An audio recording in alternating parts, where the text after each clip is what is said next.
বিসমিল্লাহির রহমানির রহিম। আসসালামু আলাইকুম। কেমন আছেন আপনারা? আশা করি ভালো আছেন। আমিও আছি শুকর আলহামদুলিল্লাহ। শুকর আলহামদুলিল্লাহ। আজ আপনাদের জন্য নিয়ে এসেছি একটা হেলদি রেসিপি।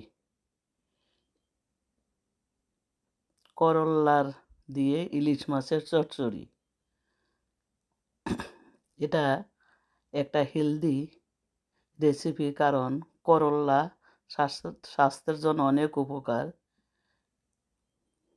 এজন্য লাগবে পেঁয়াজ, কাঁচামরিচ, করল্লা। আর এখানে আমি ২ পদের আলু নিয়েছি, একটা মিষ্টি আলু আর একটা গোল আলু।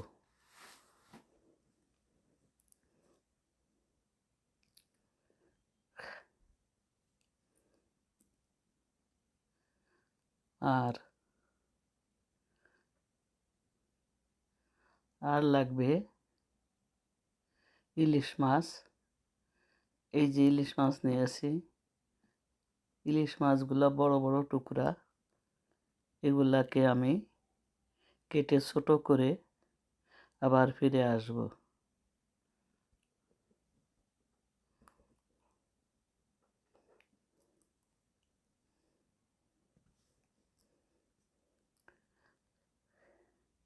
আমি মাছগুলা ছোট করে কেটে ধুয়ে নিয়ে এসেছি।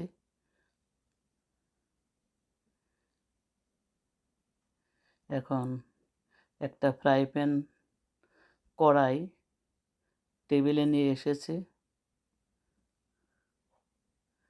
তার ভিতরে পেঁয়াজ, কাঁচামরিচগুলা দিয়ে দিলাম। আর এর ভিতরে দেব লবণ। লবণটা দিলেই এই পেঁয়াজ, কাঁচামরিচগুলা একটু নরম হবে। এটার ভিতরে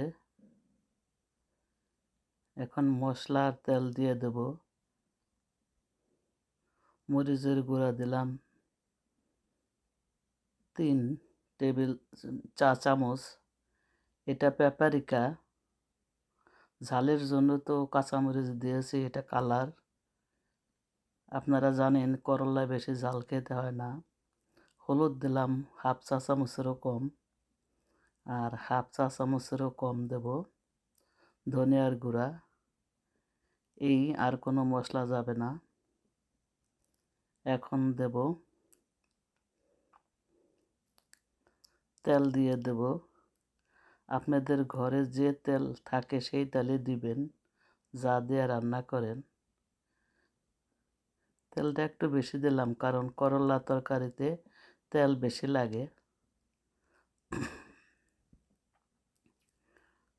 এখন আমি এগুলা ভালো করে কষলিয়ে কষলিয়ে মেখে নেব, যাতে হাতের ভিতরেই সব কিছু নরম হয়ে যায়।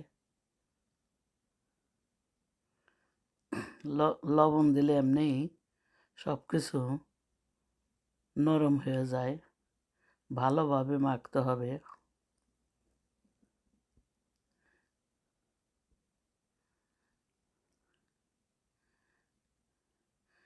এখন আলুটা দিয়ে দিলাম।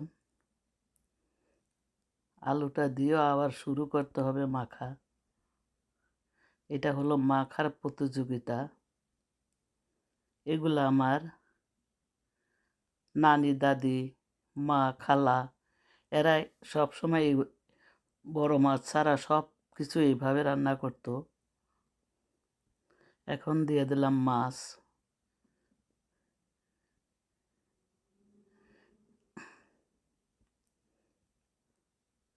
ইলিশ মাছটা দিয়েও আমি মেখে নেব।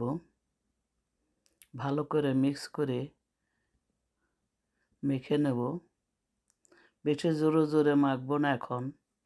এখন আলতোভাবে মাখবো, কারণ মাছটা তো ভেঙে যেতে পারে। এই কারণেই আলতো করে মাখবো। মাখ এখন দেবো টমেটো। টমেটোটাও এর সাথে ভালো করে মিক্স করে নেব।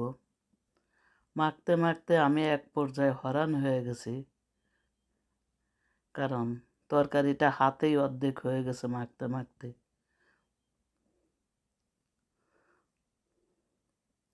এখন করল্লাটা দিয়ে দিলাম।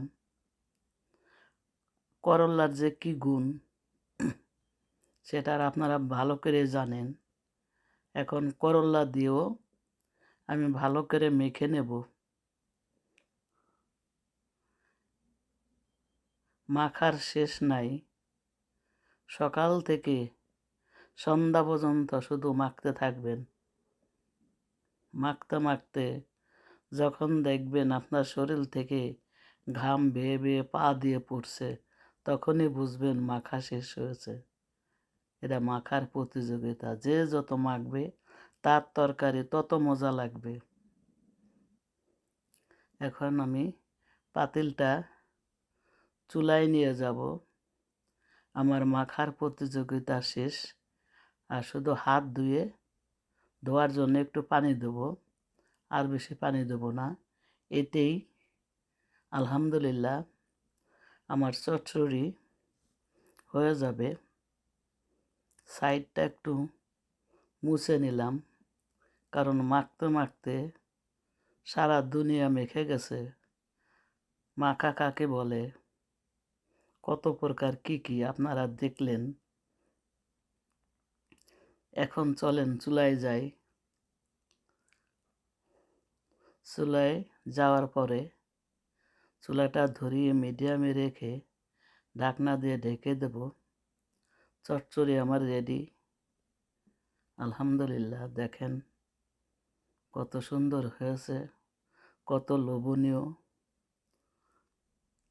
দেখলেই খেতে ইচ্ছা করে, লোভ লাগে যে এখনই গরম ভাতে এই চচ্চড়ি দিয়ে ভাত খাই। তা সত্যি অনেক মজা হয়েছে, অসাধারণ হয়েছে। আমি যে কোনো কিছু করি আগে নিজে টেস্ট করি, টেস্ট করে তারপরে আপনাদেরকে জানাই যে এটা কেমন হয়েছে। যদি ভালো না হয় সেই রেসিপি আমি দেই না, এটাই আমার ধর্ম, কারণ আমি মিথ্যা বলি না। তা সব কিছু আপনাদের দেখিয়ে দিয়েছি। এটা একটা সোজা রেসিপি, এটা একটা হেলদি রেসিপি, শরীরকে ভালো রাখবে, কোলেস্টেরল কমিয়ে দেবে, ডায়াবেটিস নিয়ন্ত্রণে থাকবে করল্লায়। তা আপনারা আমার এই রেসিপি যদি পছন্দ হয়ে থাকে লাইক কমেন্ট শেয়ার করবেন, সাবস্ক্রাইব করে দিবেন।